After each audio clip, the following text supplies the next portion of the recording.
Hello and welcome to the Illinois Association of Park Districts Parkcast. I'm Wayne Utterback, Director of Communications and Digital Content. And today I'm excited to be joined by a few recipients of our partnership award at the Best of the Best Awards Gala that happened last month. Thank you so much, gentlemen, for taking time out of your day to come and join me for this Parkcast. Can you maybe just introduce yourselves real quick to everybody who might be listening or watching? I'm Chris Sanker. I'm wildlife biologist, Forest Preserve District of Cook County. I'm John Winter. I'm a second-year resident in Illinois Zoological and Wildlife Health Management residency. And I'm Matt Allender. I'm a veterinarian at the Brookfield Zoo and at the University of Illinois. Now, as I had mentioned, this is a kind of stemming from the partnership award you guys received at the gala. Can you just tell me a little bit about what is it like to get recognized for your partnership?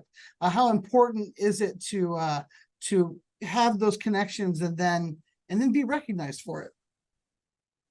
Matt, since you received the award, do you want to talk about it a little?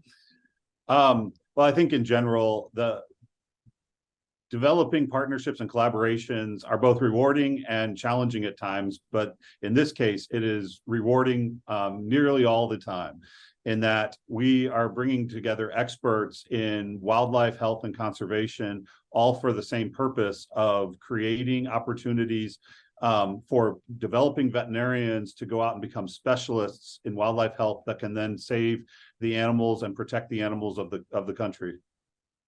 Now, in speaking about wildlife health, I feel like this is something that maybe people take for granted, maybe just the general population. They really don't think about wildlife health very much, just in terms of, I guess, I would assume most people kind of think that it takes care of itself. So how important is it to be getting those baselines for wildlife health, and what is the importance of tracking that? Yeah, that's a great question. So in terms of wildlife in general, health is one of the aspects that we can look at to try to maintain population abundance and diversity. And so when we take animals and are assessing them for health, so just like you would your dog or your cat, taking them and doing a physical exam and maybe taking some measurements and taking some blood and doing what we would consider as a full health assessment, you're able to actually use that information to inform you the health of the population. The health of the population, then we can try to make decisions on management. So if you have certain infectious diseases circulating in a population, it could actually be affecting them at a population level. And then so we take all this information and can use it to try and actually keep the population healthy and keep those animal abundance and diversity markers up.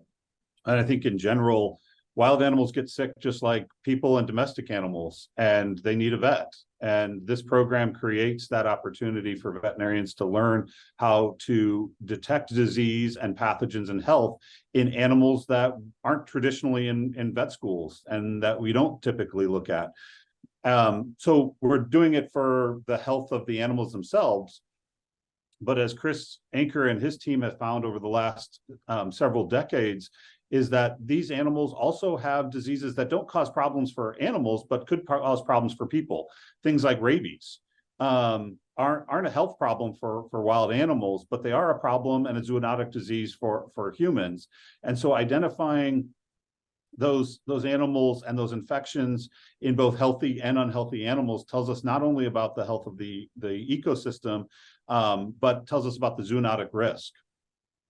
Now, we also use animals as a environmental indicator species. So in addition to disease, we're also assessing the overall health of the environment that we all live in, not just the wildlife, but the humans as well. So it's a multi-pronged investigation of what's actually occurring across the landscape. Now, are there particular populations you're specifically looking at, or is it kind of like a catch-all? We can look at anything from a mussel to a deer to a raptor, a hawk, to a turtle. So we're interested in everything and anything as it relates to health. Excellent, excellent. Now, I was actually really curious. What was the genesis of this partnership? How did the ball get rolling on it? Like, can you kind of just run me through that process? Well, I think, yeah, it's an evolution over many years. Chris Anker and I have had conversations separately about wildlife health issues, and he's been working on wildlife health issues for a long time, just like I have. And we finally, just a few years ago, kind of put it together that, hey, we have this opportunity. We're that is a kind of right training ground for new veterinarians. And so I think it happened very organically and very grassroots, is that there's a nationwide shortage of free-ranging wildlife veterinarians.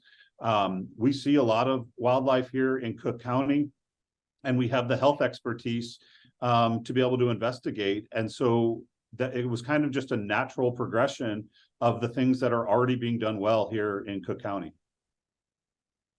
Now, I know when I was reading the details about the award, one of the things that really stood out to me was that this is the first like wildlife residency program that meets the standards of, I believe it's the American College of Zoological Medicine. How difficult is it to meet and like maintain those standards? Yeah, so I think that's that's a good question. And I think the fact that no sustaining programs in the country are able to meet those standards is pretty indicative of how difficult it is. So you have to have opportunity, which includes certain caseload. You have to have the opportunity to get your hands on animals. And so you have to describe a program that meets needs in order to train developing veterinarians. But then you also have to have the equipment and facilities in order to do it. You have to have the mentorship. So in order to do that, you have to have boarded ACZM boarded veterinarians, and those are the ones that have already gone through programs.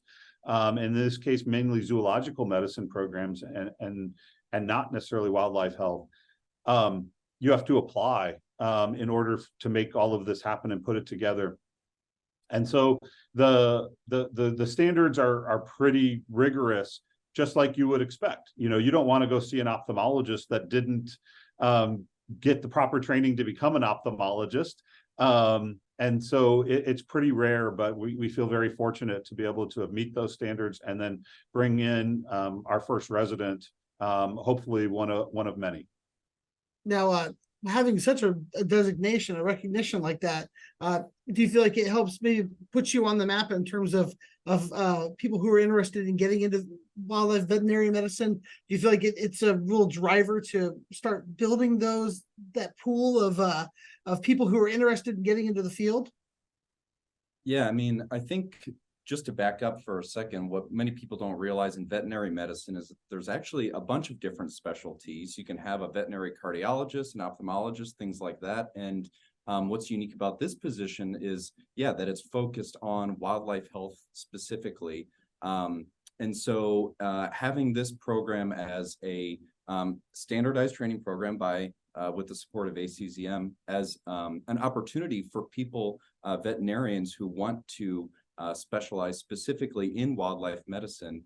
It's a fantastic opportunity for people like myself to actually get trained by experts at the zoo, experts with Cook County, and definitely dive deeper into the field and come out with a ton of experience and training through the program.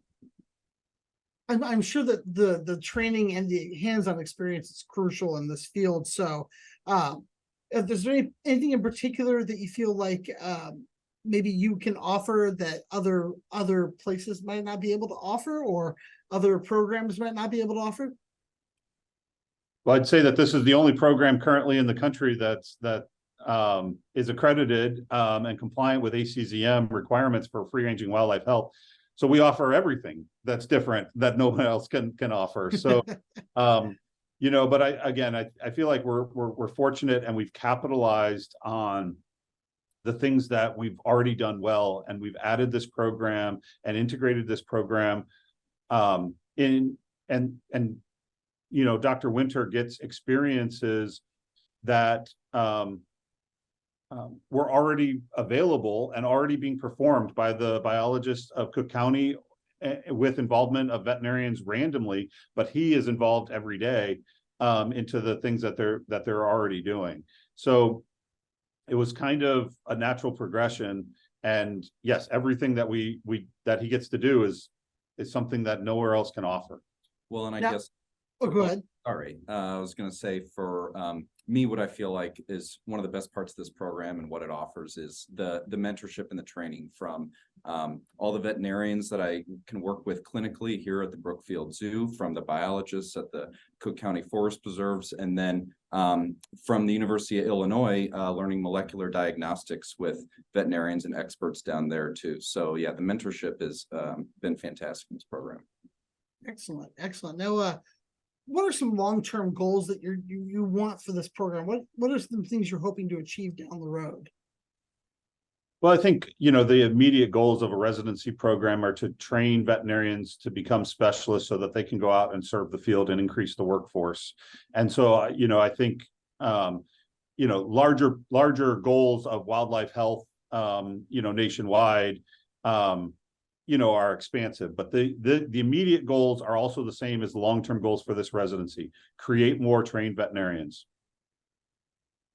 Now, lastly, what would you tell someone who might have a passion, who wants to look into this field? How would you recommend they get started, especially if there's a shortage?